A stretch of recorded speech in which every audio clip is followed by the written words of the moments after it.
আসসালামু আলাইকুম বন্ধুরা, আজকের ভিডিওতে আমি দেখাবো কিভাবে তোমরা খুব সহজে নিজের ফেসবুক আইডি ডিঅ্যাক্টিভেট করতে পারবে অথবা চাইলে একেবারে পার্মানেন্টলি ডিলিট করে দিতে পারবে। অনেকে আছেন যারা কিছুদিন ফেসবুক থেকে দূরে থাকতে চান, আবার কেউ চান আইডি একেবারেই মুছে ফেলতে।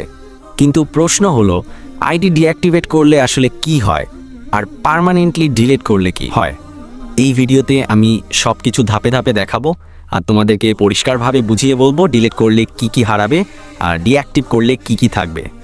তাই ভিডিওটা একদম শেষ পর্যন্ত দেখো। প্রথমেই আপনি আপনার ফেসবুক অ্যাপে যান। অ্যাপে আসার পর ডান দিকে 3টি ডট অথবা আপনার প্রোফাইল পিকচার দেখতে পাবেন, এখানে ক্লিক করুন। ক্লিক করার পর উপরের দিকে ছোট করে সেটিংস আইকন দেখতে পাবেন, এই সেটিংস আইকনে ক্লিক করুন। এরপর পার্সোনাল ডিটেলস নামে একটি অপশন দেখতে পাবেন, আমি জুম করে দেখাচ্ছি পার্সোনাল ডিটেলস। এই অপশনটিতে ক্লিক করুন। ক্লিক করার পর নিচের দিকে আবারও পার্সোনাল ডিটেলস অপশন দেখতে পাবেন, আবার সেম অপশনটিতে ক্লিক করুন। এখন 4 নম্বরে অ্যাকাউন্ট ওনারশিপ অ্যান্ড কন্ট্রোল নামে একটি অপশন দেখতে পাবেন, এই অপশনটিতে ক্লিক করুন। ক্লিক করার পর দুটি অপশন আসবে, ডিঅ্যাক্টিভেশন অর ডিলিশন, এই অপশনটিতে ক্লিক করুন। এরপর আপনার প্রোফাইল পিকচার দেখাবে, এখানে ক্লিক করুন। এখন আবার দুটি অপশন পাবেন, প্রথমটি হল ডিঅ্যাক্টিভেটিং ইউর অ্যাকাউন্ট ইজ টেম্পোরারি। এর মানে হলো এই অপশনটি ব্যবহার করে আপনি যদি প্রসেসটি শেষ করেন তাহলে আপনার অ্যাকাউন্ট ডিঅ্যাক্টিভেট হয়ে যাবে, অর্থাৎ আপনার ফেসবুক অ্যাকাউন্টের অস্তিত্ব কেউ খুঁজে পাবে না। আপনি যার সাথে চ্যাট করেছেন, যা পোস্ট করেছেন বা কোনো গ্রুপে পোস্ট করে থাকলে সব কিছু ভ্যানিশ হয়ে যাবে। কিন্তু পরবর্তীতে আপনি যদি আপনার ইউজার আইডি ও পাসওয়ার্ড দিয়ে আবার লগ ইন করেন তাহলে ঢুকতে পারবেন, এটা হলো ডিঅ্যাক্টিভেটিং। আরেকটা অপশন হলো ডিলিট অ্যাকাউন্ট, এটা করলে আপনার আইডি পার্মানেন্টলি ডিলিট হয়ে যাবে। তবে এখানেও একটি শর্ত আছে, আমি আপনাদেরকে পার্মানেন্ট ডিলিট করে দেখাচ্ছি। পার্মানেন্ট ডিলিট অপশনটি সিলেক্ট করছি, তারপর কন্টিনিউ অপশনে ক্লিক করছি।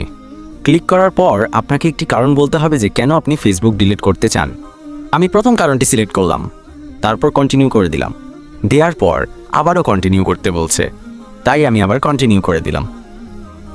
কন্টিনিউ করার পর এখানে দেখুন ডিঅ্যাক্টিভ অ্যাকাউন্ট এবং পার্মানেন্টলি ডিলিট করার আগে কিছু ইনস্ট্রাকশন দেওয়া হয়েছে। আপনি কি আসলেই ডিলিট করতে চান? আপনার পোস্টগুলো কি ডাউনলোড করবেন? এই ধরনের কিছু অপশন এখানে দেওয়া আছে। আপনি যদি কিছু ডাউনলোড করতে না চান অথবা যদি চান ডাউনলোড করতে, তাহলে ডাউনলোডে ক্লিক করে প্রসেসগুলো অনুসরণ করতে পারেন। কিছু না করতে চাইলে কন্টিনিউয়ে ক্লিক করুন। আমার মতো কন্টিনিউয়ে ক্লিক করুন। ক্লিক করার পর আপনার ফেসবুক আইডির পাসওয়ার্ড চাইবে, আপনার পাসওয়ার্ডটি দিন। আমি আমার পাসওয়ার্ড দিচ্ছি, এখন কন্টিনিউয়ে ক্লিক করছি। এখন আবারও ডিলিট অ্যাকাউন্ট অপশনটি চাচ্ছে, আমি আবারও ডিলিট অ্যাকাউন্টে ক্লিক করছি। দেখুন কাহিনী শেষ, তার মানে এখন আমার অ্যাকাউন্ট পার্মানেন্টলি ডিলিট হয়ে গেল। না, এখনও আসলে পার্মানেন্টলি ডিলিট হয়নি।